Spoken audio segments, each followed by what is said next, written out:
Hello everyone, आप सब देख रहे हैं रिलायबल करियर इंस्टीट्यूट का वीकली शो कंसेप्ट टॉक।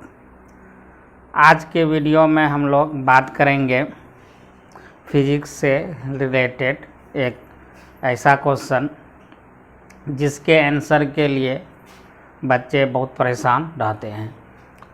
तो आते हैं वो क्वेश्चन क्या है, उस पर हम लोग आते हैं।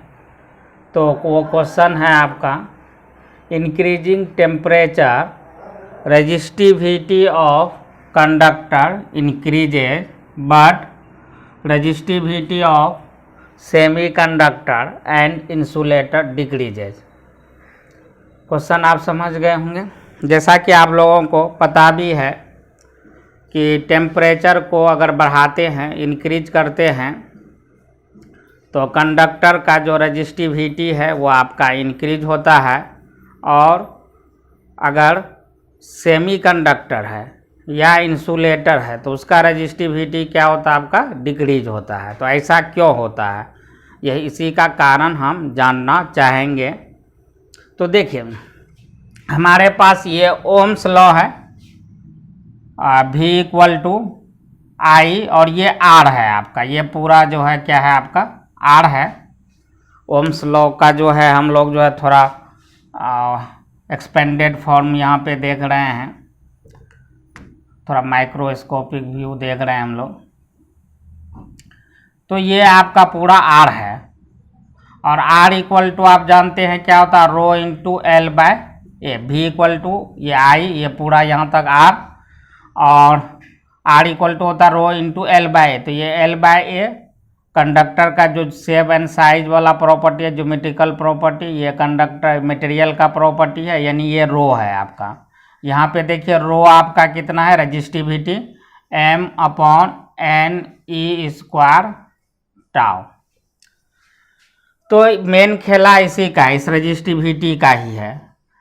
तो ये मास है, ये number of electrons per unit volume, tau आपका रिलैक्सेशन टाइम है, और ई का वैल्यू जो है 1.6 × 10⁻⁻19 कूलम्ब होता है। तो देखिए, टेम्परेचर बढ़ाते हैं तो आखिर जो है मटेरियल के अंदर होता क्या है। तो टेम्परेचर बढ़ाने पे जो है मटेरियल के अंदर हम लोग को जो है दो तरह का फेनोमेना हम लोग ऑब्जर्व करते हैं, हमको देखने को मिलता है। पहला तो ये होता है कि जो एटम्स है या जो आयन्स हैं उसके एम्पलीट्यूड का वाइब्रेशन इंक्रीज हो जाता है। Amplitude of vibration of an ion और एटम वो आपका क्या हो जाता है, बढ़ जाता है, इंक्रीज हो जाता है, और साथ ही साथ इलेक्ट्रॉन का जो थर्मल स्पीड है वो भी बढ़ जाता है।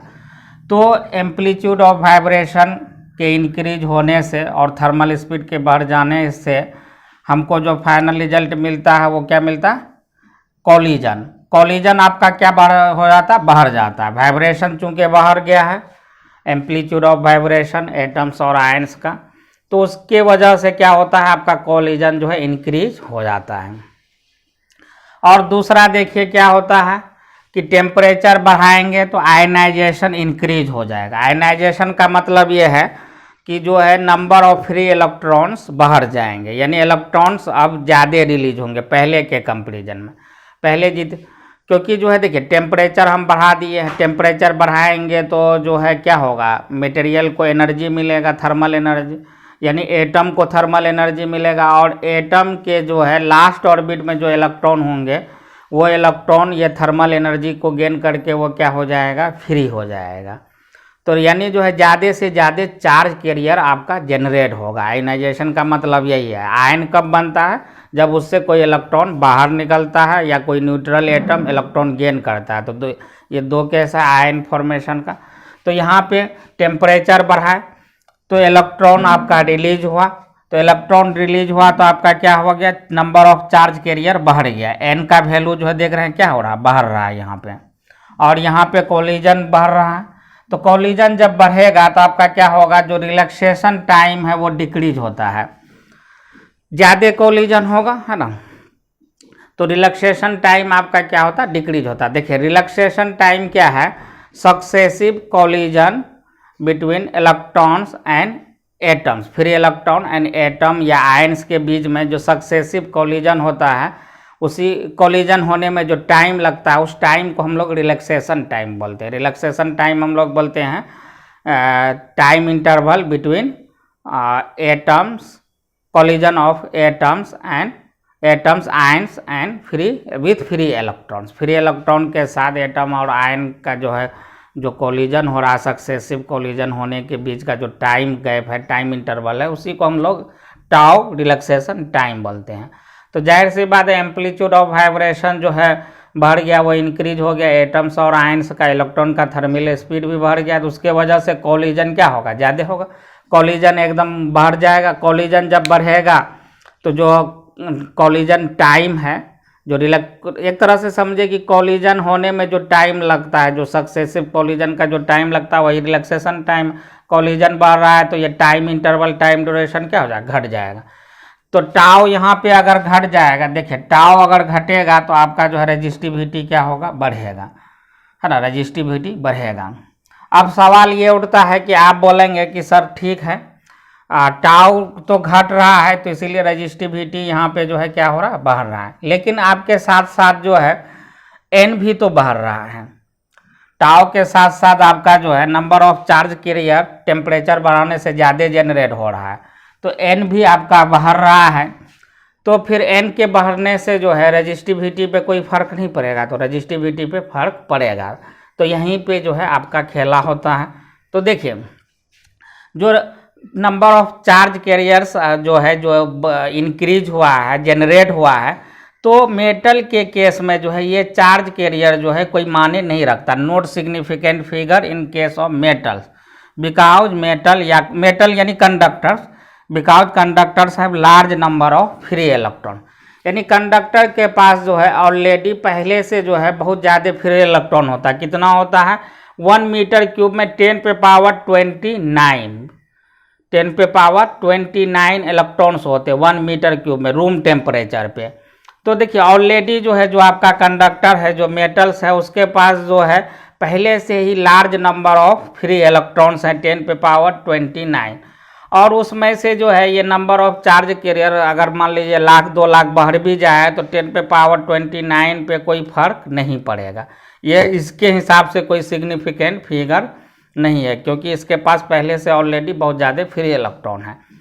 तो यानी नंबर ऑफ चार्ज कैरियर यानी पर यूनिट वॉल्यूम, एन जो होता है आपका number of charge carrier per unit volume होता है। तो ये एन जो है आपका कंडक्टर के केस के लिए जो है कोई सिग्निफिकेंट फिगर नहीं है, कोई डोमिनेटिंग फैक्टर नहीं है। तो डोमिनेटिंग फैक्टर यहाँ पे क्या, कंडक्टर के केस में जो टाउ रिलैक्सेशन टाइम, तो टाउ जो है आपका क्या हो रहा है, डिक्रीज हो रहा है, घट रहा है, तो रेजिस्टिविटी इंक्रीज हो रहा है। तो रेजिस्टिविटी इंक्रीज होगा तो आपका रेजिस्टेंस ऑलरेडी इंक्रीज होगा, क्योंकि रेजिस्टेंस डायरेक्टली प्रोपोर्शनल टू आपका रेजिस्टिविटी देखिए, है ना, इंक्रीज होगा तो रेजिस्टेंस इंक्रीज होगा। तो ये कंडक्टर का केस हो गया। अब हम लोग आते हैं सेमीकंडक्टर और इंसुलेटर की बात करते हैं। देखिए जो आपका सेमीकंडक्टर मटेरियल होता है और जो इंसुलेटर होता है, इसके पास ऑलरेडी पहले से फ्री इलेक्ट्रॉन्स जो है कम होते हैं। तो यहाँ पे जो है फ्री इलेक्ट्रॉन्स जो है काफ़ी मायने रखते हैं। किस केस में, सेमीकंडक्टर और इंसुलेटर के केस में जो है ये जो चार्ज कैरियर जो जनरेट हुआ है, ये जो है इसके लिए जो है काफ़ी जो है इम्पोर्टेंट है इसके लिए, सेमीकंडक्टर और आपका जो इंसुलेटर है। तो इसीलिए जो है सेमीकंडक्टर में आपका जो है एन जो है डोमिनेटिंग फैक्टर होता है। जो सेमीकंडक्टर होता है उसमें जो है एन जो है आपका डोमिनेटिंग फैक्टर होता है। तो यहाँ पे एन का वैल्यू देखिए क्या हो रहा है, बढ़ रहा है। एन का वैल्यू बढ़ रहा है तो रेजिस्टिविटी आपका क्या होगा, घटेगा, और रेजिस्टिविटी घटेगा तो आपका रेजिस्टेंस भी क्या होगा, घटेगा।